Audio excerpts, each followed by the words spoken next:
Everyone, welcome to the channel. Hope you guys are doing pretty well. I'm Mike G, and as always, thanks for being here. And again, don't forget to comment down below. I'm really interested to hear your thoughts, especially those of you who've used this ceramic coating here, and kind of just share your feedback and how it's doing in your area. I don't know how many people have actually used this, or am I the only one that's used it so far and doing long-term testing on this? So, with that said, we're going to be taking a look at the update, 3-month update to how Cquartz Lite 2.0 is doing on the Equinox. So the Equinox, I drive daily. It's parked outside 24/7, so it sees the elements. Rain, we don't get snow in my area, but rain and sun is basically all I get. But I'm also going to be showcasing the areas that have a layer of Cquartz Lite 2.0 topped with Gliss 2.0. So again, we have this combination on the surface here. Just to kind of, again, we're testing out how this does as a top coat. I was testing this as a single layer when it first came out, and I had it on there for a few months and it was doing pretty well. One thing I will mention is somebody's gonna ask, hey, what's this blue tape around the bottle here? I tend to put electrical tape around my bottles here just to kind of seal them, keep air from getting in there, and it seems to work.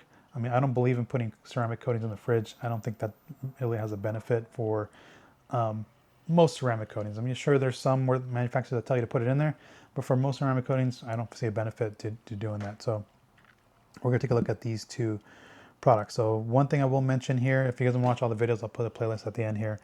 So let me take a step back and let's talk about the first wash video that I did with this. And I'll be upfront. I was with most of you, and it says, it looked rather disappointing when I was rinsing this off, just doing a pre-rinse, no foam or nothing, just pre-rinsing it. And you can see that it looked like it was clogged. I had driven it in the rain, and from what I noticed with this coating, it seems to clog a little bit more than what I remember from the previous version. Now, is that a bad thing or a good thing? I mean, some of you might see it as a bad thing, but the good thing is that it comes back once you wash the vehicle, but it could give you the sense that the coating is failing, but once you wash it, it'll come right back. Whereas the areas that top with Gliss, those are performing even better, and it makes sense. This has oleophobic properties built into it. And what does oleophobic mean? Oleophobic properties, basically oleophobic and by itself, means it's resistant to oily type substances. What's an oily type substance that we see when it rains or it snows? What we call road film or traffic film. So this does a better job at doing that. So when you pre-rinse this by itself, you'll notice like, oh wow, it works fantastic because the oleophobic properties are working with you on it. Whereas this may clog and you may need to clean it with some soap. Those are just my observations that I've seen with this ceramic coating the few times I've washed it with a pressure washer and soap. So I want to just mention that straight up.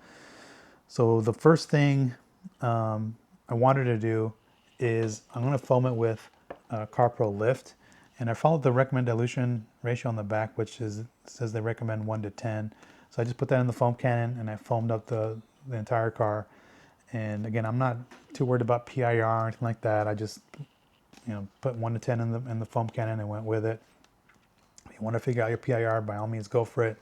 But that's what I ended up doing, 1:10 in the foam cannon, foam the car, let that sit for a few minutes and let it do its thing and break down some road film that may have been on there, or traffic film, dirt, whatever it may be, pollen, because it is pollen season here, and just kind of let that sit and do its thing.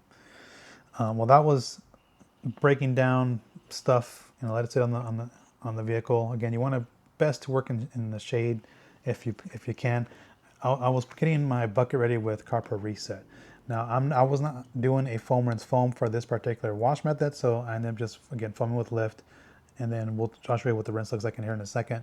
But I filled up my bucket with water, and I used the dilutions in the back here. So it says dilute 1 to 500, 40 milliliters per 20 liters of water, or 1.35 ounces per 5 gallons of water. So again, just follow the dilution, you're gonna be just fine. But again, I prepped that on the side. And so once that was done and let Lift do its thing, I wanted to show you how the initial rinse looks like. And I think it'd be pleasant surprise as you watch this clip here, but it's just rinsing off really well here. So you can tell that it's not clogged or anything like that because it's spring. I'm not dealing with any type of contaminant that like road film to make it look like it's clogged up. So again, you can see it's just rinsing off really good. The hydrophobics look really good, and it's just doing a fantastic job right now. It looks great. I mean, a complete difference from the first wash. Now, I forgot to mention, when I did the first wash, I had used CarPro Release before I took the vehicle outside, so maybe that played a part in it as well. But I do want to mention that as well. So again, Cquartz Lite looks great, and so then I wanted to kind of just show you the rinsing of the roof there that has Gliss 2.0, and I think you'll be pleasantly surprised at how hydrophobic this looks. So you can check out as I'm rinsing this off right now, and you can see the hydrophobics are just a notch above just Lite by itself. But again, everything's just rinsing off beautifully with Gliss 2.0 as a top coat on top of Cquartz Lite on the roof. So it looks great on there. It's doing a great job. Actually, again, I was actually pleasantly surprised when I saw Lite 2.0 rinsing off clean after doing that. So I did that. Again, I didn't do a foam rinse foam. I just went right to the contact wash. And again, I just had this in the bucket, reset, went over the panels with my wash mitt, went around the entire car. And so you can actually see that I'm going over the hood there, just one small section, but again, I repeated the whole process there. And then the next thing was to show you how it looked for both coatings, rinsing it off. So again, we'll take a look at CarPro's Cquartz Lite first, and you can actually see again the hydrophobics, great. No issues right now, 3 months in, looks fantastic. Coating's doing its thing. It's just repelling everything and it looks great. You can actually see once I kind of rinse through the surfactants of reset, it just rinses clean and the coating looks really good. So hydrophobics again look really good there after a wash. No issues thus far with Cquartz Lite. I do have it on the one of the lower rear bumper areas where C6 Hydro Lite had failed. So that looks great. I didn't put that on video, but it looks great. No issues there as well. And again, if I show you the roof again, that has, again, the combination of Cquartz Lite 2.0 topped with Gliss 2.0, you can clearly see that just rinses, again, amazing. It just looks fantastic. The hydrophobics are there. Rinses clean. I mean, it's just got that real nice tight water beading from it. And again, it just looks great. So Gliss 2.0, just doing its thing on top, using it as a top coat. I think you guys really can't go wrong with Cquartz Lite 2.0 topped with Gliss, or as a matter of fact, you can use Cquartz UK or Cquartz Go topped with Gliss 2.0. The only one I probably wouldn't use it on is Cquartz SIC, because SIC, you don't really need it. But again, both this combination right now is doing great 3 months in. Overall, very happy with it. It looks great most of the time. It looks pretty glossy. And again, 3 months in, it looks great. So we'll see how it looks in 6 months. I'll probably test this for about a year. I'm going to see if I can go all the way to 2 years and kind of see how it's going. We'll see if I get bored this year, then maybe I'll remove it in December of 2026. But if I can hold out, I may just hold out and just let it go. Maybe I can go 15 months or something like that and see how it's doing, 18 months, somewhere in there. But for the most part, both of these are doing great. This as a standalone is doing great. These two as a combination are doing great. So overall, pretty happy with the coatings. No issues here. I think most people are going to be caught off guard when they see that Cquartz Lite 2.0 looks like it's clogged, and it clogs pretty easy. But again, once you take soap to it, it's hydrophobic, and it's very hydrophobic. Then the hydrophobics come back. So that's one thing to keep in mind with it. If it lives up to the 2-year durability, then I can already tell that I can already tell you that it's going to be better than version 1, because version 1 was good. It just didn't get it got close to 2 years. It just didn't make it. So if this can surpass it, then I think that'd be a great job. And I think, again, if you want to have this is the top coat Gliss to give you oleophobic behavior, all properties, good combination. I think it does do a great job. And I think if you're looking for a top coat with, let me just say this. Yeah, let me go back. So if you're looking for a top coat, the question is going to be, do I use Gliss or do I use SIC? That's a great question. And so here's my thing. If you want the more durable coating, SIC. If you don't want to wait that long wait time between stacking Gliss 2.0 on top of a coating like Lite, again, stick with SIC because you only have to wait 45 minutes to an hour with that. If you're using Gliss as a top coat, you have to wait 4 hours before you can apply this to any of the coatings. Again, you don't need it over SIC, but again, you're getting the oleophobic behavior with this.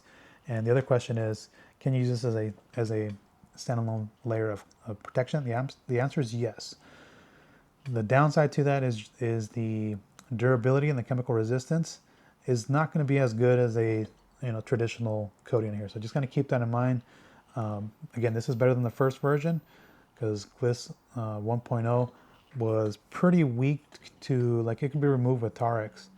I haven't tried if Tarex can remove this. I believe it can handle Tarex these days. Again, I can't get Tarex any. Well, actually I couldn't because I have a low VOC, but I believe it's does a better job with that. But again, you could use this as a standalone.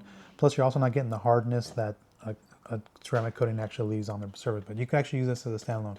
Just go in there that this may not perform as good as a dedicated ceramic coating. So that's my thoughts on this. Again, 3 months in, pretty happy with the way that these were performing so far. And we'll move forward and we'll see how this goes in 6 months. And as far as maintenance, what can you use as maintenance? I don't have my bottles here, but you can use any product you want that you use for your drying aid. If you want to stay within the CarPro family, you could just keep using CarPro Echo diluted 1:20. That will leave some protection on there, not a lot, but it does work pretty well. If you want to top it with Reload, by all means go for Reload, or if you can use Elixir. I would prefer Elixir over Reload. Elixir is just more hydrophobic than Reload. Reload tends to lose its hydrophobics right away, but that's just my thoughts on that. So if you want to stay within that family, in the CarPro family, you have those options. If you have other spray detailers, by all means go for those. And again, thanks for watching, guys. Post your comments.